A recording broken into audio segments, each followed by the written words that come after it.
श्री गणेशाय महाश्री सरस्वती मात्रे प्रभु रामचंद्राय नमो नमः। विराज रामे मारिता वने चौकडे पसरली कीर्ती ध्वनी। जैसे तैल पडता जीवनी जाय पसरो निक्षणार्धे। कथेचं अनुसंधान ग्रंथ करते श्रीधर स्वामी या ठिकाणी सांगतायत। भगवान श्रीरामचंद्राचं चरित्र आहे आणि विराधाला मारलं।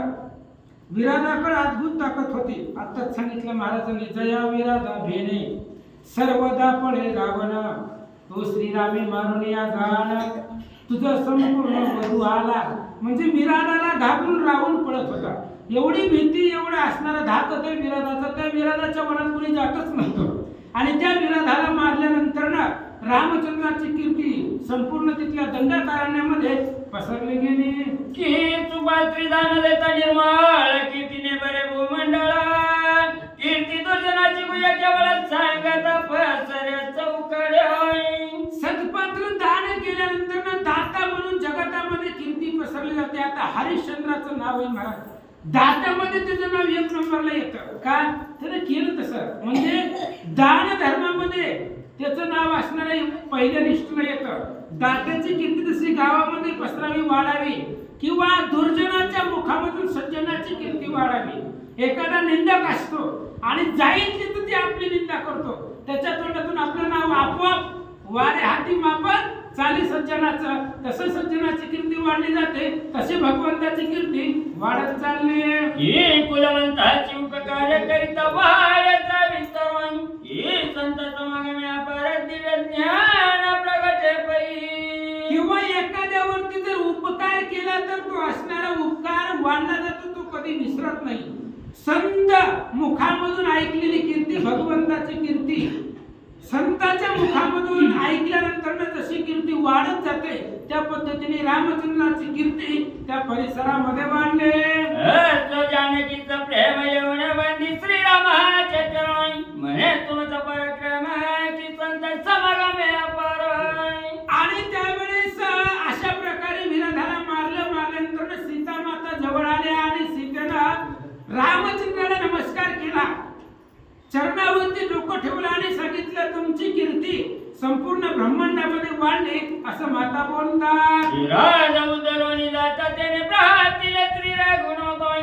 स्वामी तव दर्शनी असता शरभंग ऋषीने धरली अशी। आणि सीता मातेने सांगितलं भगवंताला, म्हणले महाराज मालक विराट मेला, पण त्यावेळेस त्याचा उद्धार झाल्यानंतर त्यानं जाता जाता सांगितलं होतं, शरभंग ऋषी आहेत आणि त्या शरभंग ऋषीनं आपल्या तुमच्या दर्शनाची आस्था धरलेली आहे, तुमच्या दर्शनाची ओढ त्याला लागली, म्हणून त्यांना दर्शन देण्यासाठी चलावं। माता सीता बोलतात, हंस विमान घेऊन इंद्राची मोहळ्याला साचार। परी तुझ पाहिल्यावी मुनीश्वर नव जायची ब्रह्मपद आहे।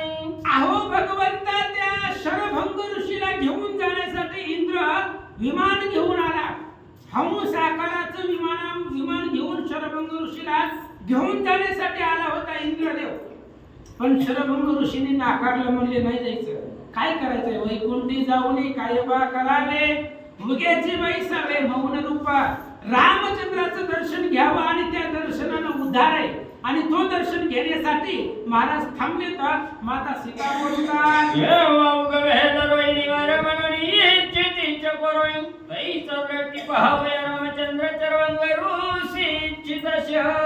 भगवंता रामचंद्र शरभंग ऋषी अतिशय आतुरतेने तुमची वाट पाहताय। जसं चकोर पक्षी फक्त पावसाचंच पाणी पितो किंवा चंद्राचीच वाट पाहतो, चंद्राचं दर्शन झाल्याशिवाय तो असणारा चकोर आपला असणारा नित्यक्रम उरकत नाही, त्याला समाधान भेटत नाही, तसं तुमच्या दर्शनाची ओढ आस्था त्या शरभंग ऋषीला लागली आहे, म्हणून चला। ऐचे विरोधे चांगुंड मग तो गेला उद्धरुण। त्याच्या आश्रमाची श्री रघुनंदन जाता झाला ते काळी। आणि सीता माऊलीने सांगितलं, देवा अशा प्रकारे विरोधाने आपल्याला माहिती दिली आणि तो गेला, त्याचा उद्धार झाला।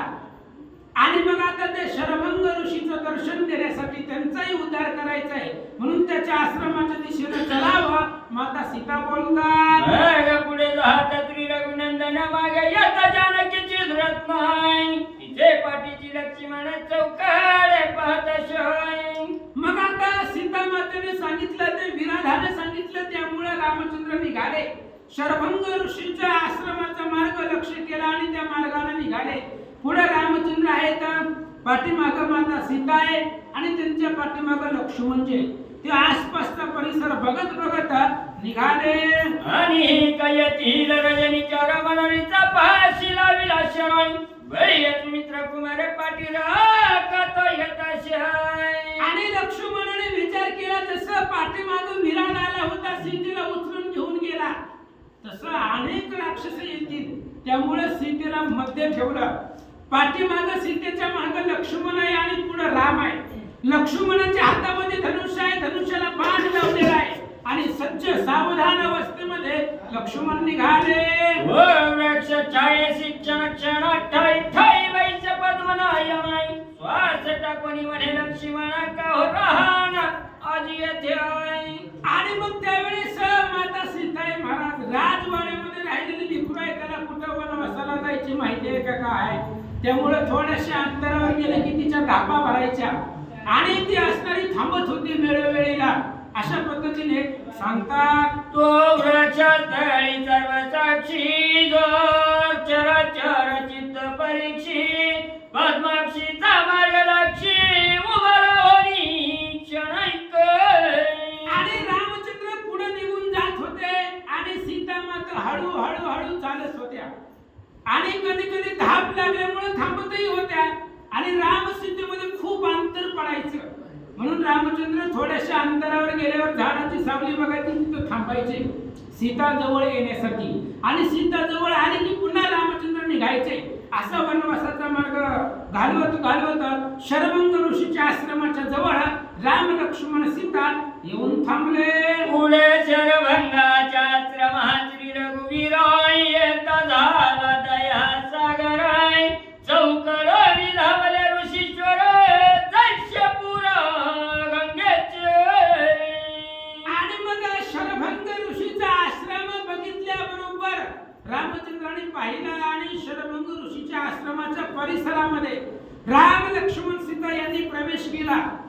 केल्याबरोबर तिथले आसपासचे जे सगळे ऋषी मंडळी होते ते सगळे रामचंद्राच्या भेटीसाठी आले. जसं गंगेला भेटण्यासाठी अनेक असणारे नद्या येतात त्या गंगेच्या असणाऱ्या समुदायाला त्या पाण्याला जाऊन मिसळतात त्या पद्धतीने रामाच्या भेटीसाठी सगळे ऋषी मंडळी येऊन थांबले. सांडणी समाधीत पाचरणाई लगबग धावती ब्राह्मणाई शरभंगा निगवेगे करुणे राम दर्शनात एकळी.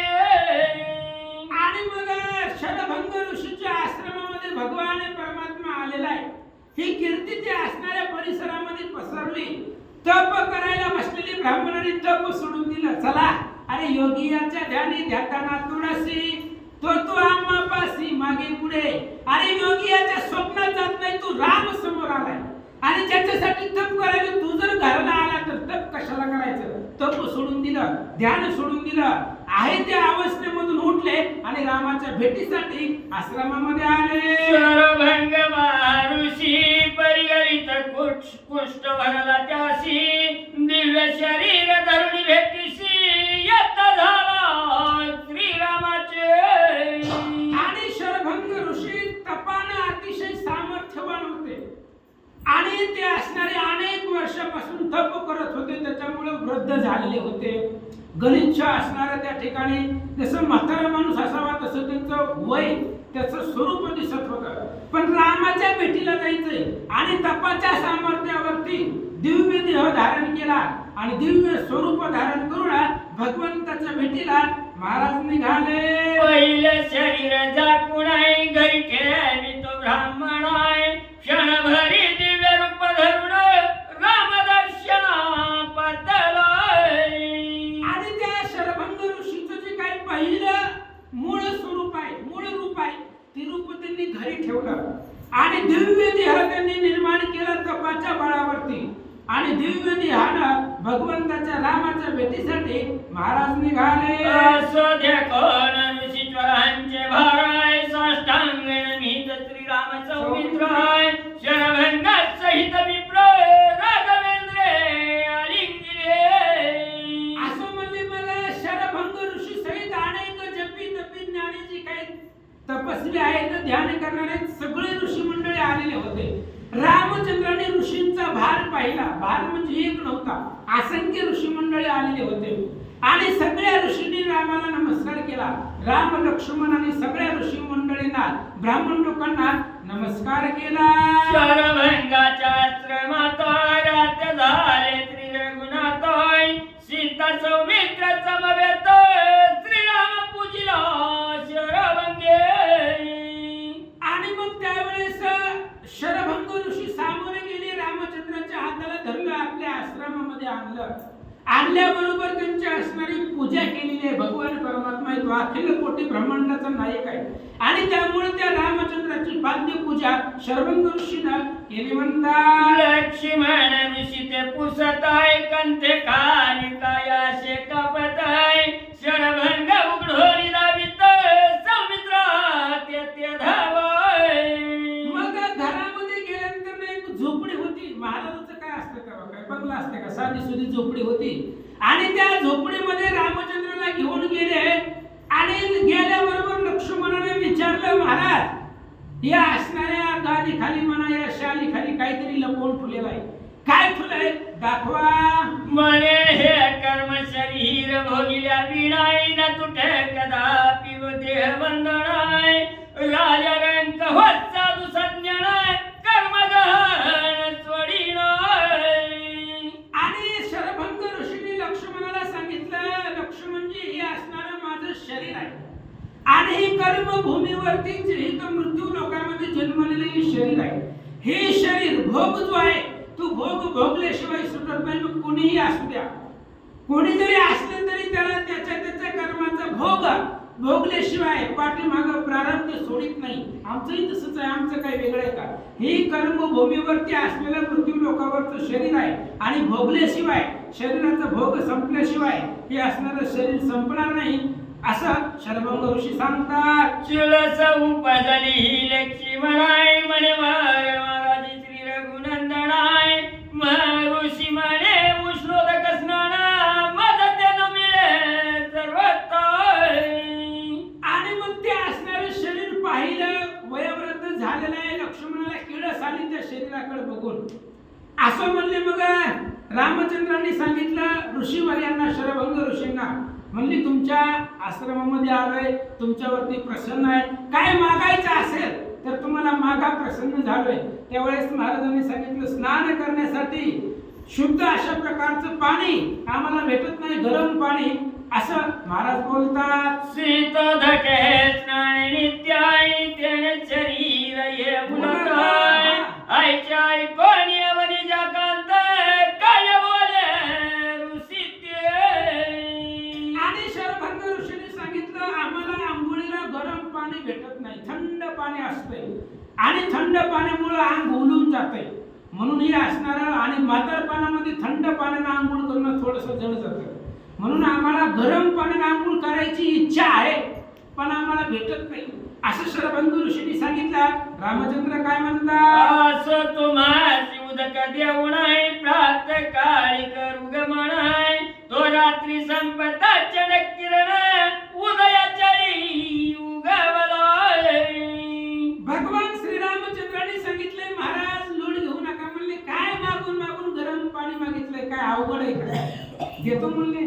आता रात्र संपू द्या, उद्या सकाळी आम्ही जाण्याच्या आतमध्ये तुम्हाला गरम पाणी आंघोळीसाठी देऊन जातो असं रामचंद्र बोलले. रात्र संपली, सूर्य उगवला. काय झालं, ऋषी आज्ञा घेऊन त्वरिताय पुढे चालिले श्री रघुनाथाय ऋषी वचनाचा विसर पडत श्रीराम येता गौतमी तीराय. आणि मग असं म्हणले रात्र संपली. संपल्यानंतर सकाळी रामचंद्र उठले आणि आपलं पुढचं वनवासाला जायचं होतं ते असणाऱ्या मार्गाने निघाले. आणि जात असताना कदाचित रामचंद्राला विसर पडला, रात्री जे महाराज बोलले ते पण भगवंत आहे जाणे मुंगीचे ही मानस. अहो मुंगीच्या मनातलं कळतंय त्याला, पण असू द्या म्हणले. आणि मग रामचंद्राला आठवलं आणि गौतमी तीरावरती गोदावरीच्या तीरावरती भगवान परमात्मा आले. काय करतात? गौतमी करीत असणाराय तो आठवले ऋषींचे वचनाय. मग धनुष्याची लावणी अग्निबाण सोनी लक्षण न लागताय. आणि रात्री बोललेलं भगवान परमात्मा विसरल्यानंतर पुन्हा स्नान करण्यासाठी गौतमी तीराला त्या असणाऱ्या नदीच्या पात्रामध्ये नदीच्या जवळ भगवंत आल्याबरोबर स्वतः स्नानासाठी चालल्यावर त्यांच्या लक्षात आले की रात्री ऋषीने महाराजांनी काय मागितले. मग रामाला आठवलं, लगेच धनुष्याला बाण लावला आणि तो बाण भगवंतांनी पाताळात सोडला. चपळे आईचा बाण आलाय ऋषी आश्रमापुढे कूप केलाय. बाण प्रवेशला पाताळात कुच उचंबळला उष्णोदके. भगवान श्री रामचंद्राने अग्निबाण लावला आणि तो असणारा अग्निबाण पाताळामध्ये सोडला. ऋषींच्या आश्रमाच्या पुढे खूप म्हणजे असणारी एक विहीर आडासारखं खोल खड्ड्यासारखं तयार झालं आणि त्याच्यामधून गरम पाण्याचा प्रवाह बाहेर आला. त्या एकची स्नानेचा चराय ऋषींचे झाले दिव्य शरीराय. मग विमानी वैचवळी विप्र शक्र नेला मरा लोकाय. आणि मग गरम पाण्याने रामचंद्राने भगवंताने अग्निबाणाने ते असणारं पाताळामधून पाणी वर काढलं आणि अग्निबाण लावल्यामुळे ते गरम झालं आणि गरम पाणी असणाऱ्या ऋषीच्या आश्रमामध्ये आलं. ऋषींनी त्या पाण्यामध्ये स्नान केलं, दिव्य शरीर प्राप्त झालं. इंद्र महाराज आले विमान घेऊन, त्या विमानामध्ये बसले आणि इंद्रदेवाने त्या ऋषींना अमर लोकाला स्वर्ग लोकाला घेऊन गेले. मग सुतीक्ष्णाच्या आश्रमाप्रती जाता झाला जनक जापती. मार्गी तापसी गौतमी रती श्रीरामाच्या समागमे. आणि मग शरभंग ऋषीचा उद्धार भगवान परमात्म्याने केला. पुढे निघाले. सुतीक्ष्ण नावाचे ऋषी त्यांच्या असणाऱ्या आश्रमाचा मार्ग धरला आणि रामचंद्र निघाले. जात असताना असंख्य अनेक ब्राह्मण ऋषी मंडळी रामचंद्राच्या सोबतीला मिळाले. नाना प्रकारचे तापसी कित्येक ते वृक्षाग्रासी. एक वृद्ध अत्यंत वाचेसी शब्द न फुटे बोलत. आता रामचंद्राच्या सोबतीला जे मिळाले ते ऋषी मंडळी होते ते अनेक दिवस तप करत बसलेले होते. वयोवृद्ध झालेले होते, त्यामुळे कुणाला बोलता येत नव्हता, तोंडातून शब्द फुटत नव्हता, चालता येत नव्हता. अशा प्रकारची अवस्था ऋषी मंडळीची सांगतात. एका दंतहीन बहुसाळाय फळे ठेचा वया काकेशी उखळाय. नग्न मौनी जटाधारी सकळ दुग्धहारी फळाहारी. मग अनेक प्रकारचे जपी तपी संन्यासी रामचंद्राला भेटलेले होते. तोंडामध्ये दात राहिलेले नव्हते. फळं जरी खायचं म्हणलं तरी ती पहिलं खंबा आणि उकळ असायचा छोटासा. कुणाला काय खाता येत नसली कुठून खात होते. तसंच ऋषी मंडळीने आपल्या काठीमध्ये ठेवलेलं होतं खंबा आणि उकळ. चावत नसलं की फळं, चावत नसली की त्याचा असणारा भुगा करायचा आणि ते असणारी फळं खात होती. काहींनी जटा वाढलेले होते, काही नग्न अवस्थेमध्ये होते, काहींनी वल्कल परिधान केलेली होती. अशा अनेक ऋषी मंडळी रामचंद्राच्या सोबतीला समवेत निघाले. असो सुतीक्ष्णाश्रमाशी आला चरयतीर निवासी. मग परमानंद होत ऋषीशी श्री रघुपतीशी भेटती. असं म्हणले. असं भगवान परमात्मा सुतीक्ष्ण ऋषीच्या आश्रमाच्या जवळ आले. आल्याबरोबर रामचंद्राला ऋषीलाही आनंद वाटला, कारण राम आहे तो आणि त्या रामचंद्राचं दर्शन झालं म्हणून सुतीक्ष्ण ऋषी रामाला भेटण्यासाठी समोर आले. ते क्रमणी तीन दिनात्री नयन हृदय जीवनाय. त्रिभुवनपती श्री रघुनंदन पुढे देतो चालीला. आणि सुतीक्ष्ण ऋषीच्या आश्रमामध्ये 3 दिवस राहिले, कारण आता त्यांना 14 वर्ष घालवायचे. मग कुठं 5 रात्र, कुठं 3 रात्र, लयच परिसर आवडला तर 7 दिवस, असं थांबत थांबत थांबत मुक्काम करत रामचंद्र निघाले. मग या सुतीक्ष्ण ऋषीच्या आश्रमामध्ये 3 दिवस राहिले आणि तिथून पुढे वनवासाला निघाले. ओ गौतमी तीर पावन पाता पांचालेश्वर रम्य स्थान. तेथे भूमीतून निघालेला रामचंद्र ऐकिले. आणि पुढे असणारे गौतमी तीर असणारा अतिशय पावन होतं. तिथं भगवान परमात्मा तिथपर्यंत तिथपर्यंत जाऊन पोहोचले. पोहोचल्याबरोबर ते असणारं पांचाळेश्वर आहे, रम्य अशा प्रकारचं स्थान आहे, ठिकाण आहे. आणि तिथं रामचंद्र गेल्यावर त्यांना ऐकायला भेटलं जमिनीमधून रामचंद्राच्या चरित्राचं गायन रामाने ऐकला. रघुत्तमाचे सांगती तापसी यते मंद कर्ण ऋषी परम तपियते जराशी जैसा काशी भास्कर. आणि त्या असणाऱ्या तीरावरती त्या नदीच्या जवळ गेल्यावर रामचंद्राने ऐकलं जमिनीमधून आवाज येतोय. म्हणजे काय, सोबतीला महाराज लोक होते, त्यांनी सांगितलं महाराज भगवंता तुम्हाला माहिती नाही, मंदाकिनी नावाचे ऋषी, मंदाकिनी नावाचे ऋषी आहे आणि ते ऋषी अतिशय तपस्वी या परिसरामध्ये राहतात असं समवेत ऋषी मंडळींनी सांगितलं. शय करावय आता पाच हाय, पाच अप्सरा मरणाते हाय, पाठविता ऋषी त्याते आहे देखणी आणि रामा या ऋषीची कहाणी अशी आहे की ह्या ऋषीचं तप भंग करण्यासाठी, कारण कुणी तपाला बसलं की इंद्रदेवाला टेन्शन येत होतं, कारण जर यांनी तप केलं तर आपली गादी आपली खुर्ची जाती याची भीती इंद्रदेवाला वाटत होती. म्हणून आमुचे पद घ्यावया तत्वता ध्यान रघुनाथाचे करिता ती. इंद्रदेवानं त्यांचं तप मोडण्याचा प्रयत्न केला. सुंदर अशा प्रकारच्या अप्सरा त्या मंदकर्णी ऋषीच्या आश्रमामध्ये इंद्रदेवानं पाठवल्या. त्याचे सर्वदा ऐके गायन त्या करिता उर्मीमधून ध्वनी उमटती जागवाय. आणि भगवान परमात्मा त्या गायन करतायत कशासाठी, त्या असणाऱ्या ऋषीचं तप भंग करण्यासाठी. म्हणून त्या असणाऱ्या जमिनीमधून आपल्याला आवाज येतोय, त्यांच्या गायनाचा आवाज आहे असं जवळ असणारे ऋषी मंडळी रामाला सांगतात. ऋषी पाहिजे ज्ञानी श्रीरामे झाला कळले म्हणी, मग मी बरोबर उडवणी बाहेर आला भेटावया. असं म्हणले. अशा प्रकारे बरोबरीचे ऋषी मंडळींनी ब्राह्मणाने सांगितलं रामा अशा प्रकारे या मंदकर्णी नावाच्या ऋषीची कथा आहे आणि या स्त्रिया गायन करतात, ते आवाज तुम्ही ऐकला. पण ऋषीला सुद्धा कळलं की रामचंद्र आलेले आहे. अंतर्ज्ञानानं तपाच्या सामर्थ्यावरती लक्षात आलं, लगेच विवर्गावर उघडलं आणि रामाला भेटण्यासाठी महाराज आले.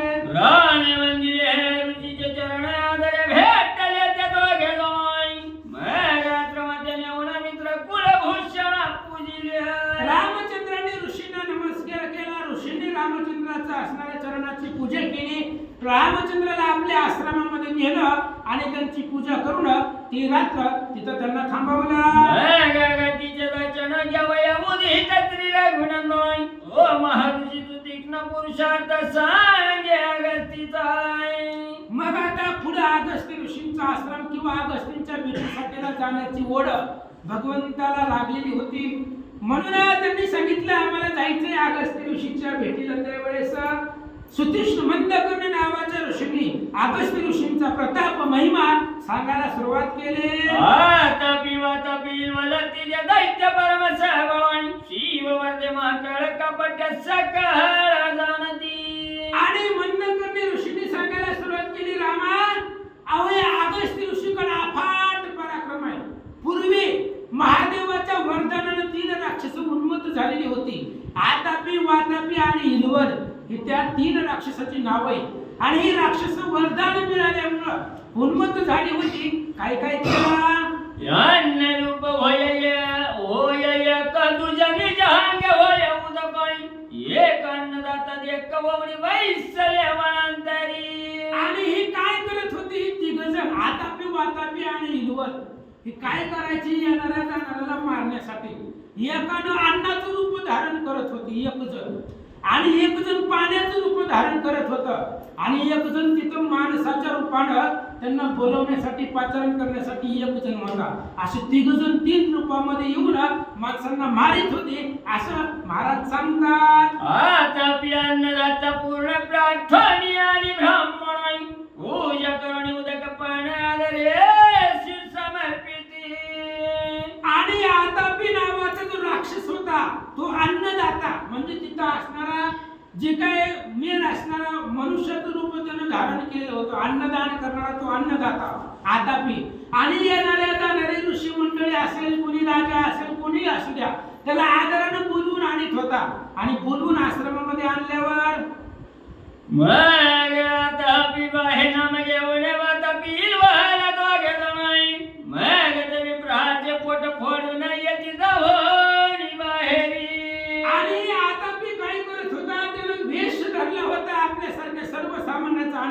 याचा. आणि दुसरा वातापी आणि इलवल जी आहे ती एकानं अन्नाचं आणि एकानं पाण्याचं रूप धारण केलेलं होतं. आता कोणी बी आले की अन्न खाल्ले की पाणी लागतेच, त्यामुळं अन्न खात होते आणि पाणी पित होते. आणि या बाहेरच्यानं जी वातापी होता त्यानं जेवण झाल्यावर पाणी पिल्यावर पुन्हा ह्या दोघांना हात मारायचा. हात मारले की पोट फाडून ती बाहेर येत होती. अशा प्रकारे माणसांना मारण्याची कामं हे तिघजण करत होते. आयचे असंख्यात द्विजगण व्यक्ती मारू नाही मग कंशोत भावाची चरण सगळं ब्राह्मण गेले पै. आणि रामानं असंख्य ब्राह्मण मारले, कुणाला कळतच नव्हतं ना.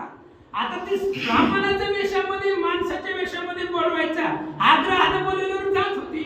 आणि एकानं अन्नाचं रूप धारण केलेलं आणि एकानं पाण्याचं. आणि अन्न आणि पाणी प्राशन केलं पिलं की बाहेर हाका मारित होता, पोट फाडून बाहेर येत होती. त्यामुळं माणसं कशानं मरत होती हे कुणालाच कळत नव्हतं.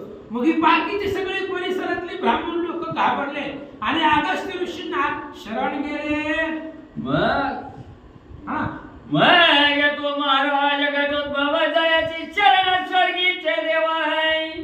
ऋषी कैव हरी करून हरण दैत्य स्थान पातळाय. आणि मग अगस्त्य ऋषींना ते असणाऱ्या अगस्त्य ऋषींनी त्या ब्राह्मणांनी त्यांना सांगितलं. मग अगस्त्य ऋषीकडे एवढं सामर्थ्य आहे ज्याला सगळे देव शरण येतात.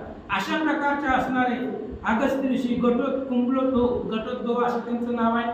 कारण मित्रवरुणी नावाचे असणारे ऋषी सूर्य महाराज आणि त्यांच्यापासून त्यांचा जन्म एका घाटामध्ये झालेला आहे म्हणून त्याला कुंभोद्भव घटोद्भव बरीच नाव आहे. आणि त्या अगस्त्य ऋषी त्या ब्राह्मणाची त्यांनी करुण वाणीनं बोलणं ऐकल्याबरोबर महाराज त्या ठिकाणी गेले. तो दर्या गतीचे चरण म्हणे आश्रम कराजी पावन अनाथ फळ सेवन शीतळ जीवन. आणि वातापी अन्नदात्याच्या रूपामध्ये त्या अगस्तीच्या महाराज गेला. महाराज लय लांब आलो, आमच्या घरी या, जेवण करा, पाणी प्या, जेवायला टाइम नसला तरी पाणी तरी प्या. आहे ना सज्जनाचे घरचे अन्न बळेच घ्यावे मागून, नाहीतरी आपण जीवन तरी मागावे असं म्हणले. जेवायला टाइम नसलं तरी पाणी तरी प्या, कारण पाणी बी राक्षसच होता आणि अन्न बी राक्षसच होता. म्हणून अगस्तीच्या पाया पडला ही वातापी.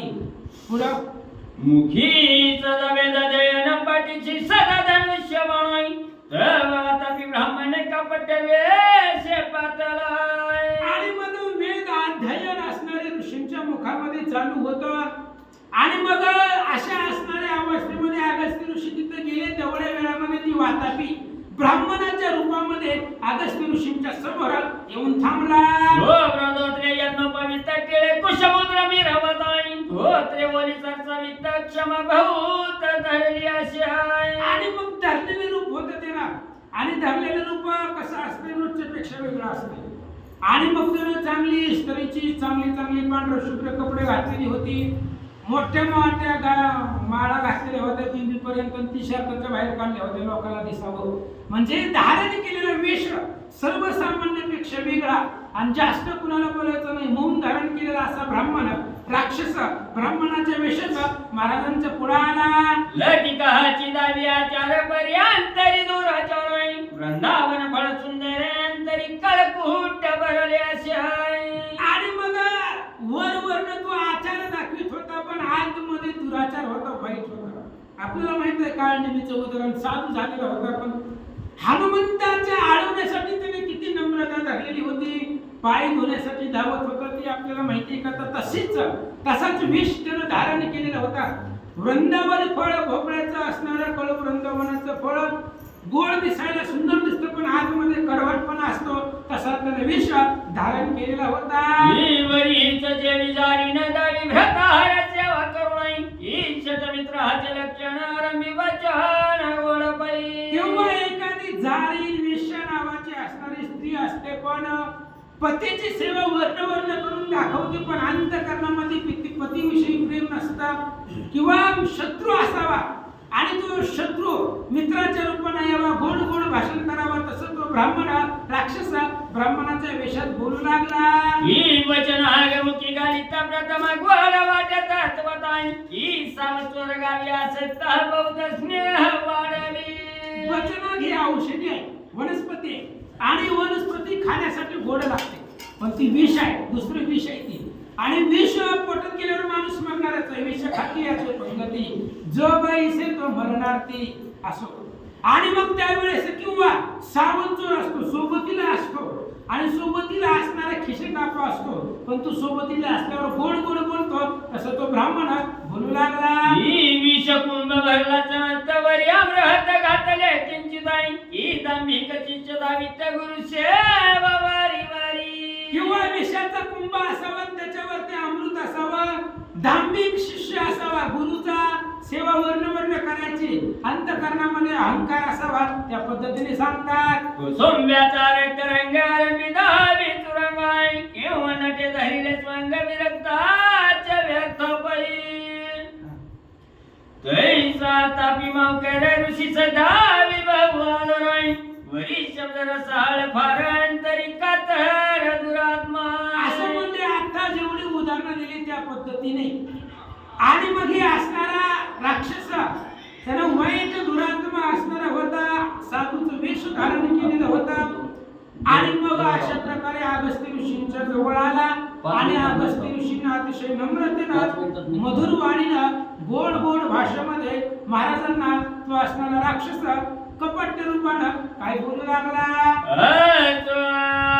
कपट वेची आश्रमाने गातीची माता पिपळे वेगळ्याची ववनी या बैसला. असं म्हणजे ते आतापीनं काय केलं, ब्राह्मणाचा वेश धरला आणि त्या अगस्त्य ऋषीच्या हाताला धरला आपल्या झोपडीमध्ये नेलं. दुसरा वातापी होता, त्यानं फळाचं रूप धारण केलं आणि फळाचं रूप धारण केल्याबरोबर तेच फळ जे राक्षस फळ रूप होऊन बसलेला आहे ते फळ त्या वातापीनं आणून समोर ठेवलं. अगस्तीने बघितली फळे उदक नाही जो प्राशिले तो कपट अवघ्याचा मजल्या काय केले कलचर बघाय. आणि मग अगस्त्य ऋषीनं ती फळं त्यांना आणलेली फळं खाल्ली. आता ती फळ म्हणजेच राक्षस होता. तो राक्षस पोटामध्ये महाराजांच्या गेला, पण महाराजांच्या लक्षामध्ये आलं हे काय फळ, ही जी सगळं जी कपट आहे, आपल्याला मारण्यासाठी फसवण्यासाठी केलेला सगळा उपक्रम आहे, हे अगस्त्य ऋषीच्या लक्षात आलं. आल्याबरोबर काय केलं, उदयावरी फिरवली यांच्या दैत्य भस्म केला पोटात आई दोघे नाम घेऊन वाहत बाहेर तरीत येता.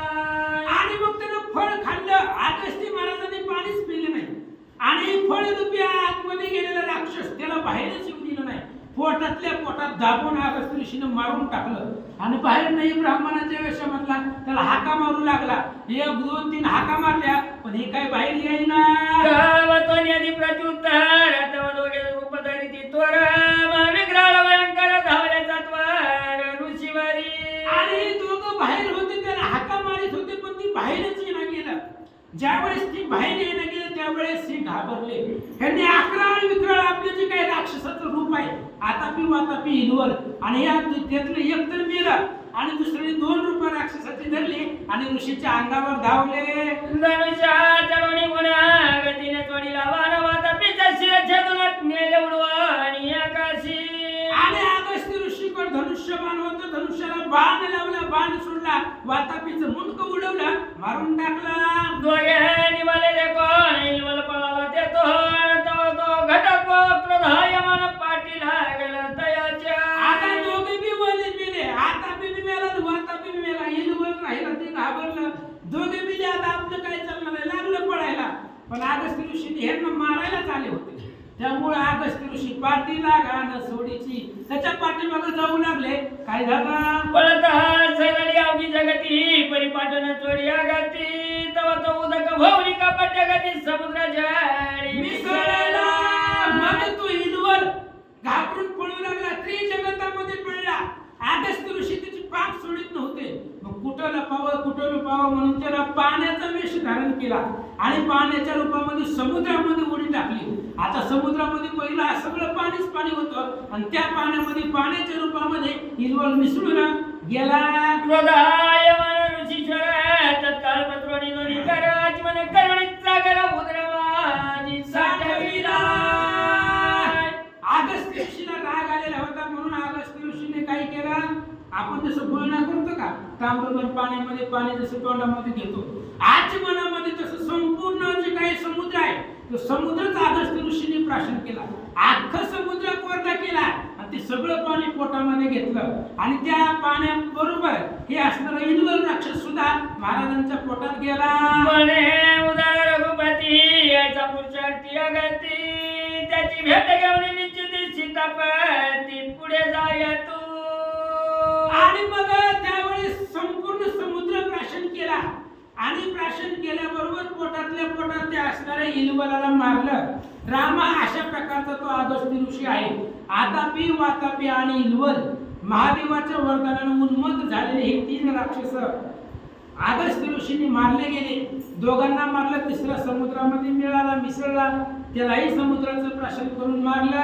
अगस्त्य ऋषीने निश्चिती सोशियेला पाणपती मी त्याहून करीन ख्याती त्रिजगती कोरडी ही रामचंद्राचं असून. आणि मग अशा प्रकारचे अगस्त्य ऋषी आहेत आणि तुम्ही त्याच्या दर्शनाला निघालात जावा. पण एवढा सामर्थ्यवान तो महाराज आहे असं मंदकर्णी नावाचे ऋषी भगवान परमात्मा श्री रामचंद्राला अगस्त्य ऋषीचा छोटासा प्रतापाची कथा त्यांनी सांगितली. कुंडली गौरधारी श्री ज्ञानदेव तुकाराम पंढरीनाथ भगवान की जय. राजाधिराज प्रभु रामचंद्र भगवान